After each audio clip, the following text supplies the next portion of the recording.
आज receptor mediated endocytosis 8वां lecture है और इसमें हम लोग सॉर्टिंग सीक्वेंस के बारे में पढ़ने जा रहे हैं।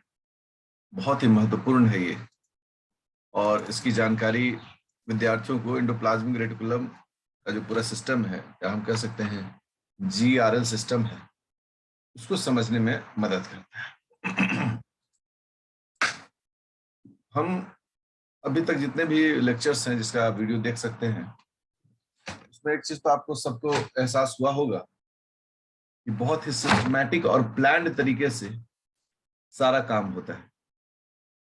तो कैसे ये सारा काम होता है उसी को आज हम लोग देखने जा रहे हैं। पहले हेडिंग दे दें, सॉर्टिंग सीक्वेंस एंड इसी में हम शामिल कर लेते हैं इंटरनलाइजेशन सीक्वेंस। ठीक है, ये जो सीक्वेंसेस हैं ये सिग्नल के रूप में जाने जाते हैं। ठीक है ना, मतलब इन्हीं से इनकी पहचान होती है। इससे कि इस विषय पर हम आगे बढ़े, हमको ये जानना पड़ता है, जानना चाहिए भी, कि मान लो कि एक एंडोप्लाज्मिक रेटिकुलम है। ठीक है, ये एंडोप्लाज्मिक रेटिकुलम है, इसमें आउटर मेम्ब्रेन और इनर मेम्ब्रेन होता है। आउटर मेम्ब्रेन है, इनर मेम्ब्रेन। कुछ चीजें आकर इससे जुड़ती हैं, कुछ चीजों को ये बाहर ले जाता है। इसका मतलब है कि इसका जो दोनों मेम्ब्रेन है, आउटर मेम्ब्रेन और इनर मेम्ब्रेन, इन दोनों के काम करने का तरीका अलग अलग होगा। पहला, internalisation. Internalisation of a cargo और बड और वेजाइकल। सबसे पहला जो है इंटरनलाइजेशन ऑफ कार्गो, बड और वेजाइकल। अगर इस क्रम को समझते हैं तो यहां कई तरह की बातें हैं, लाइक गोल्जी बॉडी से एंडोप्लाज्मिक रेटिकुलम में कुछ आ सकता है। अब सोचो कि गोल्जी बॉडी से एक कार्गो निकला, सेक्रेटरी वेजाइकल, जिसके अंदर में कुछ मटेरियल है, और यह आके एंडोप्लाज्मिक रेटिकुलम के मेम्ब्रेन में फ्यूज कर गया और मटेरियल को इसने सप्लाई कर दिया। तो निश्चित रूप से यह समझ में आना पड़ेगा। पहला सवाल हमारा होगा, इसको कैसे पता चला कि एंडोप्लाज्मिक रेटिकुलम में आकर फ्यूज करना है? ठीक है, कैसे ये पता चला? तो हम कहते हैं कि इसके मेम्ब्रेन पर कुछ ऐसे प्रोटीन्स होते हैं या कुछ ऐसे ग्लाइकोप्रोटीन्स होते हैं जिनका संबंध इस रेटिकुलम से रहता है। ये दूसरे को पहचानते हैं। ठीक है, यह एक दूसरे को पहचानते हैं और इसलिए यह वहां आकर जुड़ते हैं। इसका मतलब होगा कि ये जो सीक्वेंस होगा ये एंडोप्लाज्मिक रेटिकुलम के आउटर मेम्ब्रेन पर होना चाहिए। ये आउटर मेम्ब्रेन का महत्व हो गया। दूसरा होता है कि जब सिक्रीशन होता है, चीजों को रिलीज किया जाता है। अब सोचो कि अंदर ये एक प्रोटीन बन गया है, इसको कार्गो बनाकर भेजना है, जुड़ेगा। इसका रिसेप्टर कहाँ होना चाहिए? अंदर वाले मेम्ब्रेन पर। तो धीरे धीरे करके क्या होगा, ये कि यहाँ पर आउट ग्रोथ डेवलप करेगा इस तरीके से, और ये मटेरियल इसके अंदर में जाएगा और होकर क्या होगा, ये एक बड के रूप में वहां पर टूटकर अलग होगा और फिर इसको जहां जाना है वो जाएगा। तो एक बड़ा ही इंपॉर्टेंट चीज जो समझ में आता है, ये सारे जो काम हैं वो बड़े प्लान्ड हैं, ऑर्डर्ड हैं, सीक्वेंस डिपेंडेंट है, अर्थात सिग्नल डिपेंडेंट। कोई भी रैंडम नहीं है अनप्लैंड नहीं है, डिसऑर्गेनाइज्ड नहीं है, जिधर आया मन उधर नहीं है, बहुत ही तरीके से ये सारा काम होता है। तो जब तरीके से ये सारा काम होता है तो और भी मन में सवाल आता है। क्या सवाल आता है? कि कैसे एक चीज दूसरे चीजों को पहचानता है। तो आइए सबसे पहला पॉइंट इसमें हम लोग जो देखते हैं वो हम लोग देखते हैं इंटरनलाइजिंग एजेशन सीक्वेंस। सीक्वेंसेस को सिग्नल भी कहा जाता है, सिग्नल्स। ठीक है। इस क्रम में क्या कहते हैं कि जो मेम्ब्रेन है, मेम्ब्रेन का कोई भी मेम्ब्रेन में, मतलब कुछ बेसिक बातें वैसे तो आप सीखे हुए हैं, लेकिन मेरी आदत है कि मैं उनकी चर्चा एक बार जरूर करता हूं। ये आप देख रहे हैं, इसको हम लोग कह रहे हैं ल्यूमेन, और ये बाहर का हिस्सा हो गया साइटोसोल। यह है एंडोप्लाज्मिक रेटिकुलम। उसके अंदर का ये हिस्सा ल्यूमेन है, बाहर का हिस्सा जो है साइटोसोल है। ये इसका आउटर मेम्ब्रेन है, ये इसका इनर मेम्ब्रेन है। तो जो सीक्वेंस बाहर की ओर होगा, मान लो कि बाहर की ओर ये एक सीक्वेंस है इसमें, तो उसको हम लोग क्या कहेंगे कि ये साइटोसोलिक फेस पर है। अगर कोई सीक्वेंस अंदर की ओर है उसको हम लोग क्या बोलेंगे कि ये ल्यूमिनल फेस में है, मतलब ये ल्यूमिनल सीक्वेंस है। तो ये सीक्वेंस भी जो इंटरलाइजिंग सीक्वेंस होता है, ये दो प्रकार के हो जाते हैं। कैसे कैसे हो जाते हैं? तो पहला जिसे हम लोग मानते हैं कि जो आउटर मेम्ब्रेन पर है। आउटर मेम्ब्रेन का बोलने का मतलब है कि जो outer membrane of that organelle है। तो इसे हम लोग बोलते हैं साइटोप्लाज्मिक sorting signals। पहला ऐसा है। दूसरा इसी क्रम में आ सकता है, ये तो ऑर्डर वाला हो गया, ल्यूमिनल sorting signals। ठीक है, ल्यूमिनल sorting signals, ये ए हो गया, ये बी हो गया। जैसे यहां पर ये है, ये ए हो गया और ये बी हो गया। इस प्रकार से कोई भी मेम्ब्रेन में, कोई भी सेल ऑर्गेनेल के मेम्ब्रेन में कुछ भी घटनाएं हो रही हैं, चाहे ये कि ये तो हमने सो लिया एंडोप्लाज्मिक रेटिकुलम का, हम चाहे तो यहाँ प्लाज्मा मेम्ब्रेन भी ले सकते हैं। अब मान लो ये प्लाज्मा मेम्ब्रेन है, डबल लेयर्ड है, ये प्लाज्मा मेम्ब्रेन है। अब कुछ सीक्वेंसेस इसके मेम्ब्रेन के बाहर वाले हिस्से में रह सकता है, कुछ सीक्वेंसेस इसके मेम्ब्रेन के अंदर वाले में हो सकता है। तो जो बाहर वाले में हो गया वो हो गया ECF, extra cellular fluid sorting sequences, और जो अंदर हो गया वो हो गया साइटोसोलिक सीक्वेंसेस। तो ये रेफरेंस में देखना होता है, इन चीजों को दिमाग में रखना होता है। अब इसी क्रम में जब हम आगे बढ़ते हैं इंटरनलाइजेशन सीक्वेंस, तो एक एग्जांपल को हम लोग देखते हैं, वह है ट्रांसफेरिन रिसेप्टर। ट्रांसफेरिन के बारे में आप सबने पढ़ा है।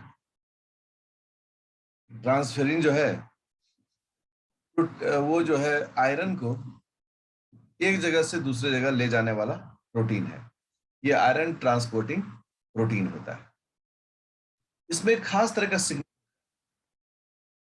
जिसका नाम होता है YXXI।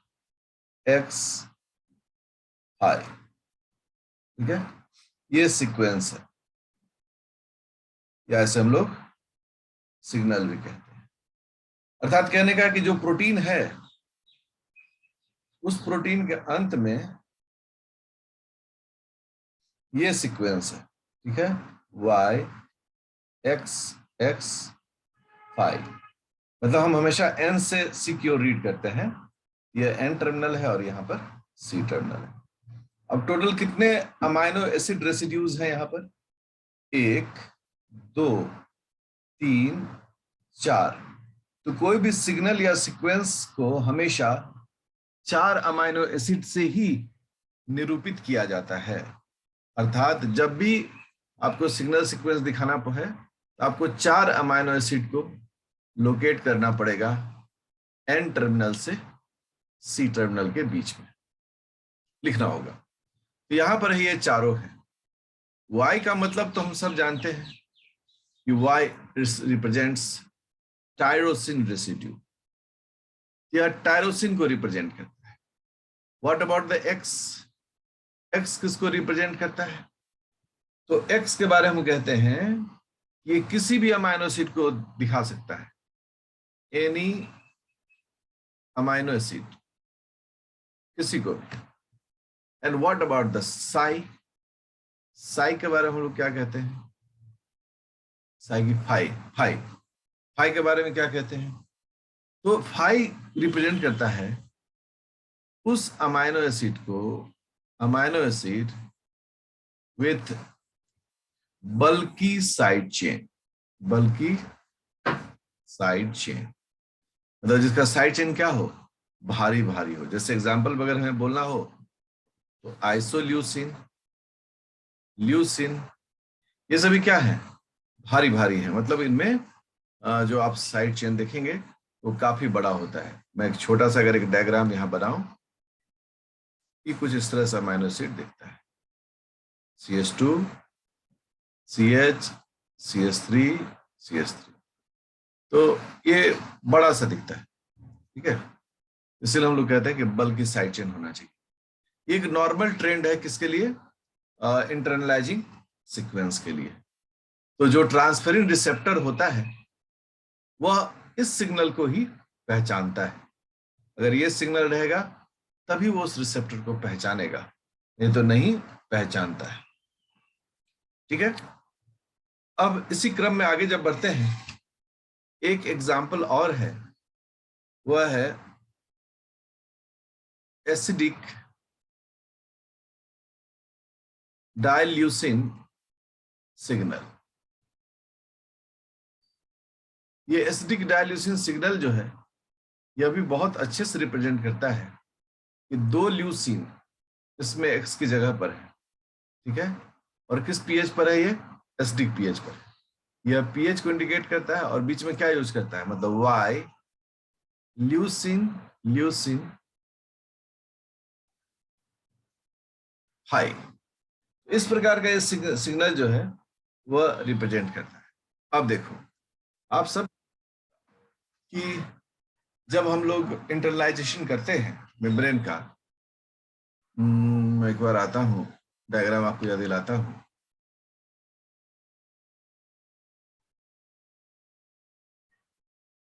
ये प्लाज्मा मेम्ब्रेन, सबको याद आ गया। और ये है सिग्नल जिसका ट्रांसपोर्ट होना है, और इस सिग्नल के लिए इसके मेम्ब्रेन में रिसेप्टर होता है, करेक्ट। यही डायग्राम का है बेसिक फंडा। और उसके बाद हम लोगों ने इसमें देखा था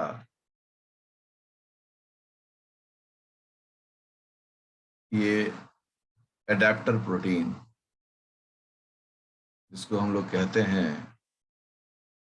AP2, जो क्लैथरिन है तो क्लैथरिन के साथ AP2, this is AP2 adapter protein 2, ठीक है। ये यहां पर हो गया। और फिर चारों तरफ से क्या जुड़ा रहता है इसमें? क्लैथरिन।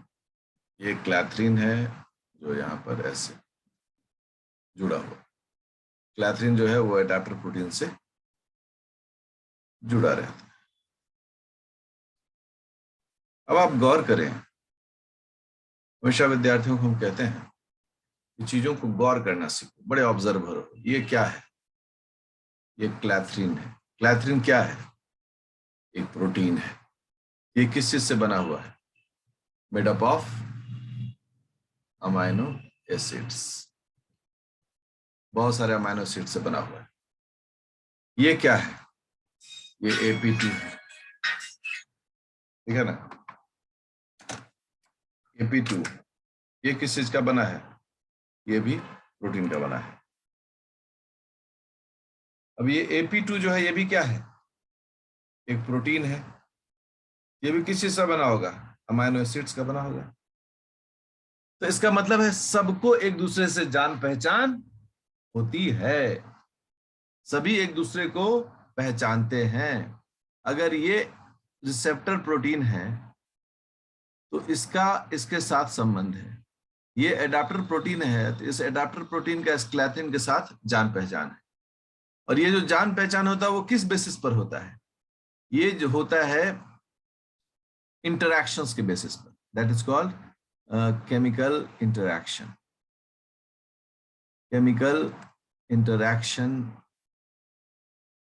among amino acids, amino acid side chains. तो साइड चेन के बीच में ये इंटरेक्शंस होते हैं, केमिकल इंटरेक्शंस। और ये केमिकल इंटरेक्शन कैसे कैसे हो सकते हैं?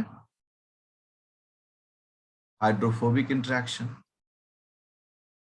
Hydrogen bond interaction, ionic interaction, मतलब इस तरह के इंटरेक्शंस वहां हो सकते हैं। तो इसलिए जो जो बेस्ट फिटिंग होता है वही होता है। तो हम जो सीक्वेंस की बात कर रहे हैं वो इसी के लिए बात कर रहे हैं कि ये सीक्वेंस कैसे एक दूसरे को पहचान लेते हैं, थ्रू केमिकल इंटरेक्शन। अब जैसे एग्जांपल हम करें, हमने अभी सीक्वेंस बताया YXXI,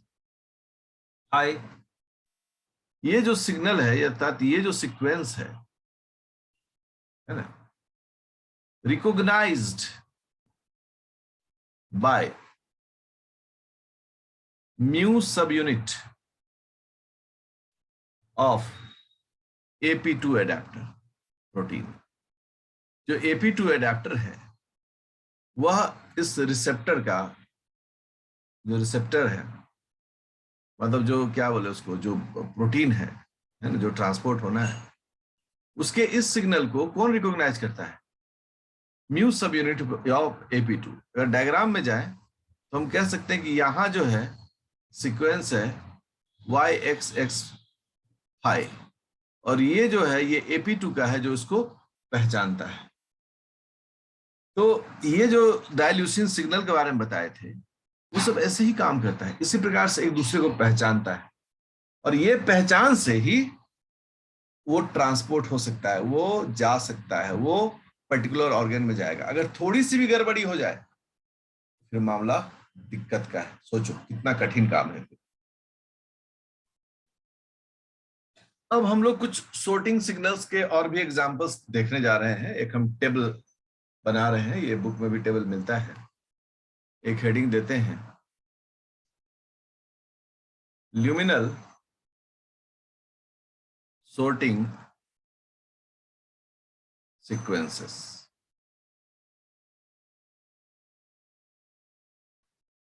ल्यूमिनल sorting sequences, ये हमारा पहला हिस्सा है। पहले तो हम लोग सीक्वेंस देख लें, क्या सीक्वेंस है। दूसरा, ये किस प्रोटीन के लिए ये सिग्नल रहता है?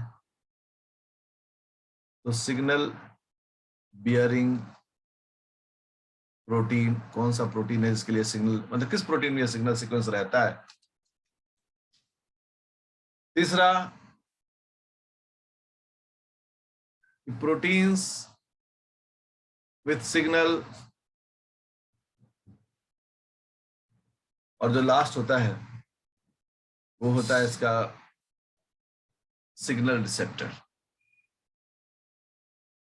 सिग्नल रिसेप्टर वेसाइकिल, मतलब किस वेसाइकिल के साथ इसका ये काम हो रहा है। अगर इस चीज को हम देखें तो हम लोग देख कह रहे हैं ल्यूमेन में, मतलब कि अंदर में देख रहे हैं। एक सिग्नल है जिसे क्वेश्चंस भी आता है खूब सारा, KDEL सीक्वेंस। ये KDL सीक्वेंस जो है, इसमें K represents lysine,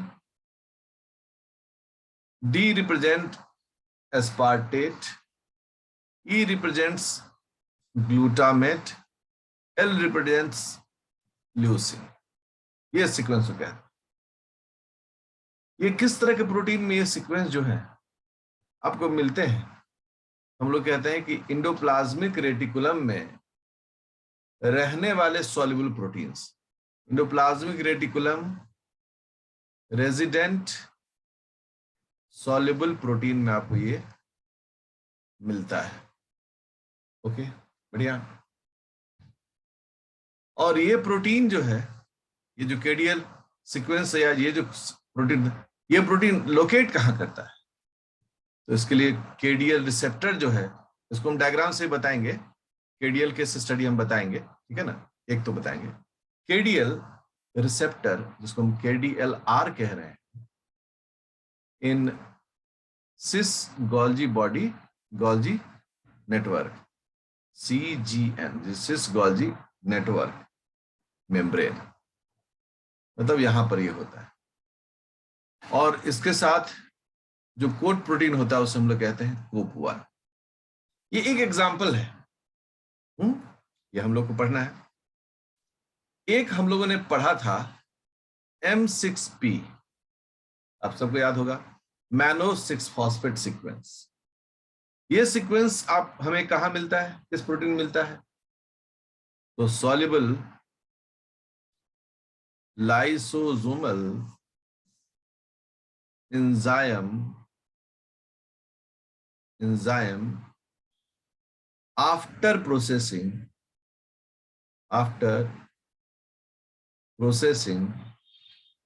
in CGN, cis Golgi network. ये पढ़ चुके हम लोग सब। अगर आपको याद नहीं आता है तो एक बार वीडियो में जाइए और फिर से इसको पढ़िए। और इसका जो रिसेप्टर होता है वो कहां पर होता है?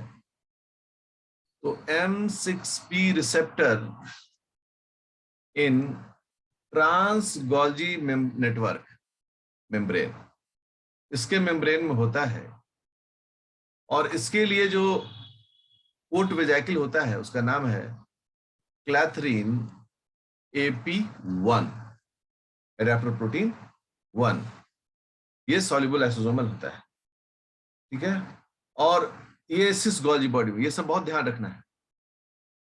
इसमें एक पॉइंट और है, एक पॉइंट और है, और वो है सिक्रीटेड लाइसोसोमल एंजाइम। उसमें भी ये मिलता है, जो एंजाइम लाइसोसोम से सिक्रीट कर जाता है उसमें भी मिलता है।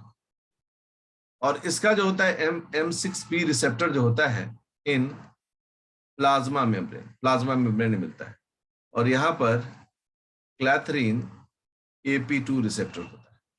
ये मैं यहाँ पे 3 एग्जाम्पल जो है ना उसको इंडिकेट या डिनोट कर रहा हूं। ये तीनों खूब खूंखार हैं, खूब विद्यार्थियों को पूछे जाते हैं। तीनों क्यों हम बोल रहे हैं? क्योंकि मैनो 6 फॉस्फेट जो है यह 2 अलग अलग जगह पर बताया गया है। देखिए, सबसे पहला है KDEL, K stand for lysine, aspartate, glutamate, leucine. और यह कहां मिलता है? यह मिलता है endoplasmic reticulum resident soluble proteins. इसका रिसेप्टर कहां मिलता है? तो हम कहते हैं इसका रिसेप्टर जो होता है वो सिस गोल्जी नेटवर्क में मिलता है। मतलब ये भाई साहब मिल रहे हैं कहां पर? इंडोप्लाज्मिक रेटिकुलम में। और इसका रिसेप्टर कहां मिल रहा है? सिस गोल्जी बॉडी नेटवर्क में। इसका मतलब है कि KDEL जो है वह endoplasmic reticulum to cis Golgi network का रिलेशनशिप है इन दोनों के बीच में। M6P में देखिए, soluble lysosomal enzyme after processing in CGN, और इसका रिसेप्टर है TGN पर, ट्रांस गोल्जी नेटवर्क। अर्थात इस कंडीशन में ये CGN से TGN जाता है, ठीक है। सेकंड, नीचे वाला जो है उसमें क्या कहता है कि सिक्रीटेड लाइसोसोमल एंजाइम है जिसका प्लाज्मा मेम्ब्रेन पर होता है। नीचे वाला में क्या है? ये लाइसोसोम से प्लाज्मा मेम्ब्रेन में जाते हैं। देखो विद्यार्थी, आप लोग अच्छे से समझिए, आप किसी भी कंपटीशन की तैयारी करते हैं, आपको उनके दिए हुए मटेरियल को जो सिलेबस का पार्ट है, कुछ भी पढ़ रहे हैं, पीजी पढ़ रहे हो, यूजी पढ़ रहे हो, नेट की तैयारी कर रहे हो, यूपीएससी कर रहे हो, कोई भी साइंटिस्ट की तैयारी कर रहे हैं, कोई स्पेशल सब्जेक्ट लिए एग्जाम, आपको एक दो एग्जाम्पल भी पढ़ें, लेकिन उसको पूरी बारीकी से पढ़ें। आपको लगना चाहिए कि साहब ये बात है यहाँ पर। ऐसे नहीं कि औने पौने पढ़ लिए और पता चला कि पढ़ भी लिए और दिमाग में है भी नहीं। ये बहुत ही महत्वपूर्ण बिंदु है जिसको कि समझने की जरूरत है। अब मैं चाहूंगा कि आप थोड़ा इसको एक बार स्क्रीन पर पढ़ ही रहे हैं सब लोग, और बाकी नेक्स्ट क्लास में।